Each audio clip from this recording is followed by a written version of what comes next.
కవిత అంటూ తెలంగాణలో ఇంటర్ చదివిన ఏపీ విద్యార్థులను స్థానికేతలుగా పరిగణించడంపై హైకోర్టు విస్మయం. ఏపీలో పుట్టి పెరిగిన విద్యార్థులు స్థానికులుగానే చూడాలని తీర్పు.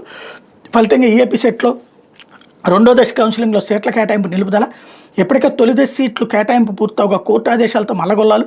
తొలి దశ కౌన్సిలింగ్లో సీట్ల కేటాయింపును కొత్తగా చేపట్టాలంటున్న విద్యావేత్తలు. పీజీ ఈసెట్ సీట్ల కేటాయింపుకి బ్రేక్.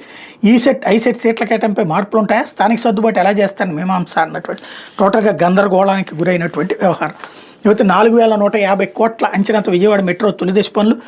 ఏపీ ఎంఆర్సీఎల్ టెండర్ నోటిఫికేషన్ జారీ. ఈపీసీ పద్ధతిలో 30 నెలల్లో పూర్తి చేయాలని నిర్దేశం అన్నటువంటి వార్తని హైలైట్ చేశారు. మరి పోలీసు విచారణకి మాజీ మంత్రి అనిల్ 6 గంటల పాటు విచారణ. 36 ప్రశ్నలు వేసిన పోలీసులు లిఖితపూర్వక సమాధానాలు ఇచ్చిన మాజీ మంత్రి. నెల్లూరు రూరల్ డీఎస్పీ కార్యాలయం వద్ద భారీ బందోబస్తు అన్నటువంటి వార్తని హైలైట్ చేశారు. ఇకపోతే రైతు పక్షాన రణగర్జన అంటూ అన్నదాతల కండగా రాష్ట్ర వ్యాప్తంగా వైఎస్ఆర్సీపీ పోరాటం. యూరియా సహా ఎరువుల కొరత తీర్చాలంటూ కథం తొక్కిన ప్రతిపక్షం. ఎరువులు సబ్సిడీపై అందించాలని డిమాండ్.